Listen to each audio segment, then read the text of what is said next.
மதுரை மாவட்ட ஆட்சியர் அலுவலகம் முன்பாக சாதி சான்றிதழ் கோரி காத்திருப்பு போராட்டத்தில் மக்கள் ஈடுபட்டு வருகின்றனர். அது தொடர்பான காட்சிகளை பார்த்து வருகிறோம். கூடுதல் விவரங்களை செய்தியாளர் அருண் வழங்க கேட்கலாம். வணக்கம் அருண், கூடுதல் விவரங்கள். வினிதா, மதுரையில் மீண்டும் தொடங்கி இருக்கிறது இந்து காட்டுநாயக்க சமூக மக்களுடைய காத்திருப்பு போராட்டம். தங்களது பிள்ளைகளை பள்ளிக்கு அனுப்பாமல் மாவட்ட ஆட்சியர் அலுவலகம் முன்பு கிட்டத்தட்ட 500க்கும் மேற்பட்டவர்கள் தற்போது காத்திருப்பு போராட்டத்தில் ஈடுபட்டு வருவதால் அந்த பகுதியில் போக்குவரத்து நெரிசலானது ஏற்பட்டிருக்கிறது.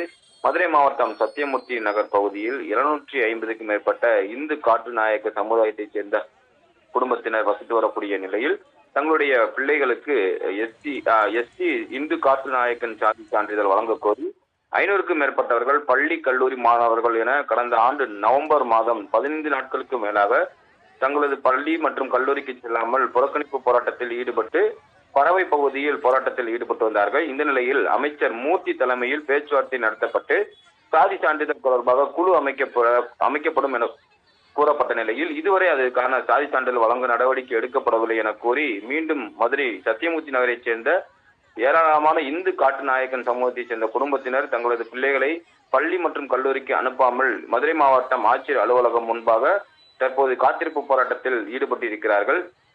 சாதி சான்றிதழ் இல்லாத நிலையில் தங்களது குழந்தைகளுக்கு பள்ளி படிப்பை தொடர முடியாத நிலை உள்ளதாகவும், ஆனால் அரசு அதற்கான நடவடிக்கைகளை தொடங்கவில்லை என சத்தியமூர்த்தி நகர் பகுதி மக்கள் குற்றச்சாட்டை முன்வைத்து தற்போது போராட்டம் நடத்தி வருகின்றனர். இதனால் அந்த மதுரை மாவட்ட ஆட்சியர் அலுவலகம் சாலையில் முழுவதுமே இந்த பொதுமக்கள் 500க்கும் மேற்பட்டோர் போராட்டம் நடத்தி வருவதால் அந்த பகுதியில் ஆட்சியர் அலுவலகத்திற்கு செல்ல முடியாமல் ஏராளமான பொதுமக்கள் அவதியடைந்து வருகிறார்கள். போக்குவரத்து நெரிசல் ஏற்பட்டு வருவதால் காவல்துறையினரும் பாதுகாப்பு பணி செய்து வருகிறார்கள். தற்போது காத்திருப்பு போராட்டத்தால் அந்த பகுதி முழுவதும் பரபரப்பாக காணப்பட்டு வருகிறது. வினிதா,